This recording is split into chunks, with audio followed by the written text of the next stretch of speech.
Welcome to Lead with Clarity. This is a space for leaders who want to grow without losing themselves in the process. Each episode is a short reflection on leadership, influence, and the inner work that shapes how we show up for others. It's not hype, not noise, just clear thinking for the journey of leading well. Today's episode is entitled Title versus Trust: Why Your People Make You a Leader. Here we go. Let me tell you about the first week someone became a manager.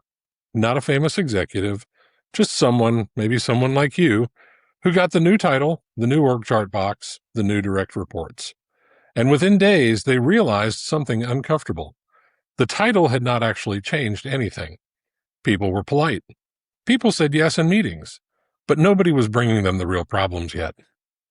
That gap is exactly what Bill Campbell was pointing at when he said, "Your title makes you a manager, your people make you a leader." Campbell coached some of the most successful executives to come out of Silicon Valley, and this was one of the ideas he returned to again and again. A title is something a company gives you. Leadership is something your people give you, and they don't give it away for free. Here's the leadership moment underneath that line. Authority and trust are two completely different currencies. Authority lets you tell people what to do. Trust determines whether they tell you what's actually going on. And most of the interesting problems in leadership live on the trust side, not the authority side. The common misread is thinking that once you have the title, the trust follows automatically. It doesn't. Plenty of new managers spend their first year mistaking politeness for buy-in. Their team shows up, does the work, nods along in meetings, but the honest pushback, the early warning about a problem, the confession of a mistake before it becomes a crisis, none of that shows up until trust has actually been built. So here's the reframe. Trust gets built the same way a reputation gets built, in small moments, repeated consistently. How you respond the first time someone admits they messed up. Whether you defend your team when it costs you something to do it. Whether people who bring you bad news get thanked or quietly punished.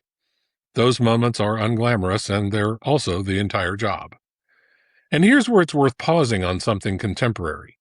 We're moving into an environment where AI tools can draft the email, summarize the meeting, even flag the risk before you spot it yourself.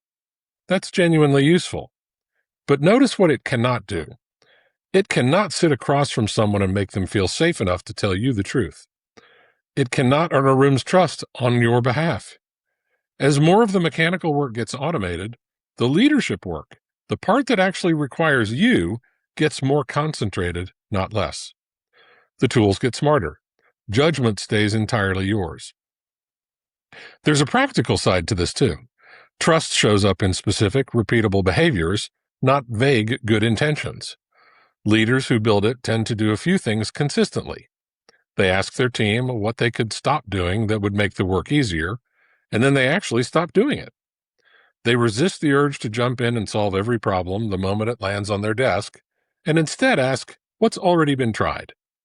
They give credit loudly in front of other people, and they take blame quietly, without turning it into a performance. None of that requires a title. All of it requires attention.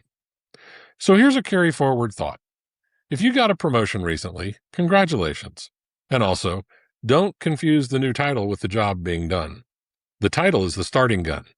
The trust is the actual race, and it's run one interaction at a time. Something worth sitting with today. Ask yourself honestly, who on your team only brings you good news? That's not a compliment. That's usually a signal. It means somewhere along the way, bad news stopped feeling safe to deliver. And closing that gap, more than any title, more than any org chart, is what actually makes someone a leader. That's it for today. Lead with clarity, and I'll see you next time.